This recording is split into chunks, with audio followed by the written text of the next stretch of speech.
show whatever ID, you get the jab, you sit there for 15 minutes so that they can observe for allergic reaction, then you walk out. And he was right. It almost took, well, as far as the shot goes, it took longer to park than to actually sit down. And then the nurse said, which one do you want, the AstraZeneca or the Johnson & Johnson? And I looked on the menu and said, I'm here for the Johnson & Johnson. And I actually rolled up, and she said left or right. I said, well, I wanted my left shoulder, and if you could, shoot it through my smallpox scar. And she'd never seen a smallpox scar. And I'm from that generation. I believe it ended in 1971, where you actually got a little inoculation on the skin, and a couple days later, that big scab formed. Then you took it to school and you traded it with your friends, but you have that crater for the rest of your life, and she'd never seen it, and which was odd to me. So anyway, got the Johnson & Johnson, gave me the card, and then the next day, same crew of people, cigars, the whole deal, and the same guy said, yeah, I was sick as a dog the next day, nauseous, I threw up the whole thing.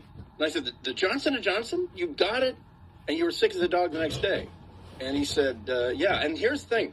I was instructed, because I donate plasma at the VA because of several factors. The VA apparently is aware of how human immunology works.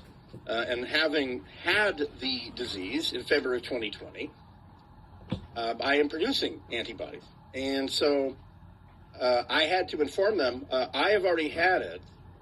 And so there's that. So that's part of the VA. I produced my VA ID, and there's a different, like, marker or something, confirmed, guy already had it, but getting vaccination. And so, anyway, my friend who told me where to get it, he was sick as a dog the next day, fever, nausea, throwing up, whole thing. Next day, me, nothing.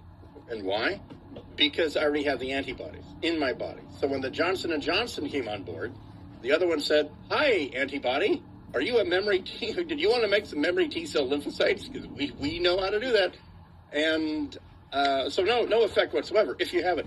And this highlights something. There is a huge gap. There's a huge black hole in the data collection. And no one's addressing it. The president's not addressing it. He's calling it your patriotic duty to get the vaccine, the whole thing.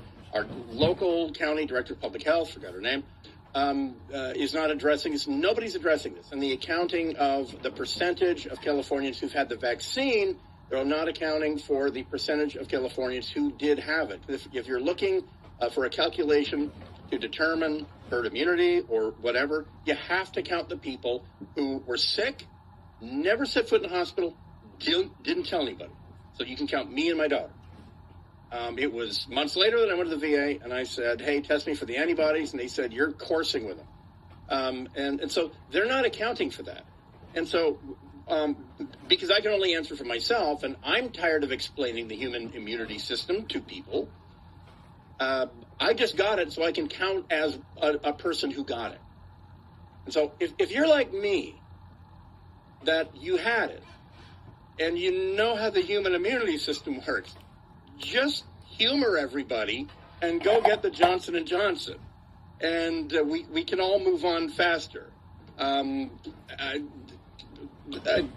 is just the way it is. And I don't think there's a chip in it. That was a pretty small needle. I don't think a chip could have fit through there, so there's that. And I don't think the Pentagon's UFO report. Someone had a theory that this is MSG for aliens, and that we're all being tenderized for the alien takeover when the Pentagon releases their report in June about whether or not there's UFOs. I don't think so. I'm a skeptic when it comes to injected MSG to make us more delicious for aliens. So I'm not buying that either. But I'm tired of people treating us like we don't know, like science and junk.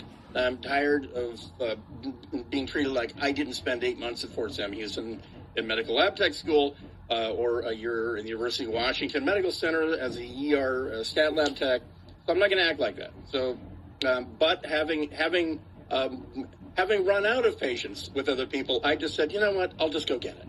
And so I got it. So there is that. But I know a epidemiologist, a guy with a private company who tried to develop a vaccine for Ebola, who says that because of that gap in the known data, because there is no random sampling. Hey, next 1,000 people, or you get a Lakers ticket. That would not be random, would it? Without the ability to randomly sample people to get a calculation of who had it and didn't even know, because you know that there's thousands of people walking around who had it and didn't even know. They're called 22-year-olds. So without that, you don't have that accurate calculation. And for everyone who just can't admit that the numbers that we are tracking are accurate, that the deaths in the United States are plummeting. Yes, there's new variants. There were new variants of influenza A in 1919. But in 1919, there was an end to it. Okay, no one shot a flare in the air, and there wasn't a parade. It's just that people stopped dying in your town, your county, then your state, then your country. And then someone said, well, since no one's dying anymore, we can move on. There's a sort of a hesitation in a lot of people to admit we're going to get to a point where it is over. One day, at some point, it's over.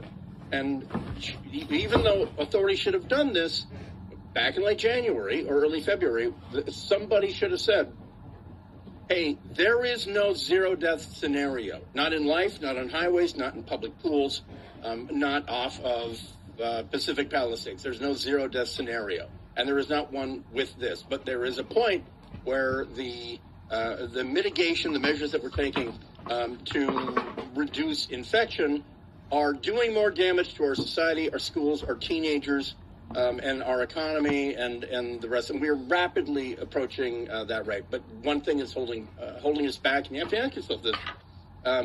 They're not making any attempt to account for just getting a wild guess about how many people had it and never set foot in a hospital. Because if you had it and it didn't feel that bad, why would you have set foot in a hospital last March? Remember, we were flattening the curve.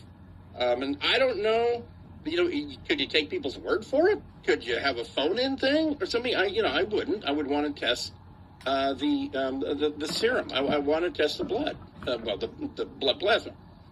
So there's that. If you're like me, like I say, I threw my hands up and I said, I'll be a number. If it takes numbers, I'll go be a number.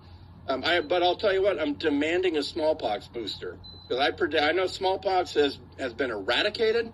The last great outbreak was 1972. I hear there's a YouTube channel where you can learn all about that may be associated with this show. But you never know, because there may be variants. That's the thing, there may be variants. And I don't want to kill grandson. Smallpox is a kid thing.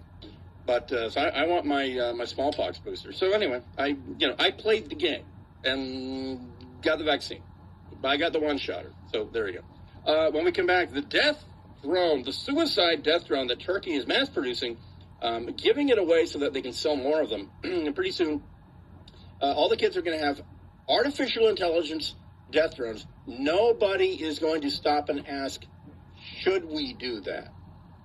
So the ethical problem probably facing the world right about now.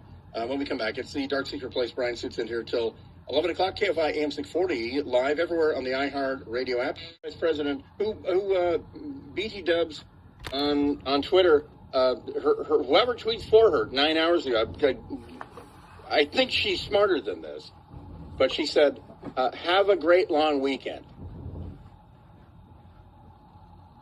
Yeah, that's it. Have a great long weekend. So there's that. She spoke at the Naval Academy yesterday, because she is the vice president. And I heard government radio this morning saying that it was an inspiring speech. And the thing that stood out the most was that the first female to speak at the Naval Academy. I mean, like, eventually, the female admiral or whatever, you're just like, I don't care, male or female. There's a speechwriter who thinks somewhere out there, a Marine, and by extension, a soldier, male or female, is carrying 20 pounds of batteries. This is now in the lore. And so I want to pose her question again. This is that, for those of you who have not deployed, don't see the ludicrousy of this, the idiocy. Here we go. Just ask any Marine today, would she rather carry 20 pounds of batteries or a rolled up solar panel? And I am positive she will tell you a solar panel, and so would he. No one claps, so she has to laugh. And, of course, the future Marine Corps lieutenants, male and female, are sitting there saying, oh, so we're going to deploy only to places where the sun shines every single day and the sun never goes down? That's awesome. My older brother had to go to effing Iraq, and it snowed on Christmas Day in 2004, no S. So there's that. And spoiler, no one carries 20 pounds of batteries. You may carry a spare battery for your own radio or a couple for the platoon leader or whatever, but no one's walking around with 20 pounds of batteries. And you know why? Because when you got to 5 pounds of batteries, you'd say, give me 15 pounds of effing ammo. So I don't want to be out of ammo screaming I need more ammo in my second pound of batteries. And so I'm going to get canceled if I just state the obvious about who's in charge and what the priorities are.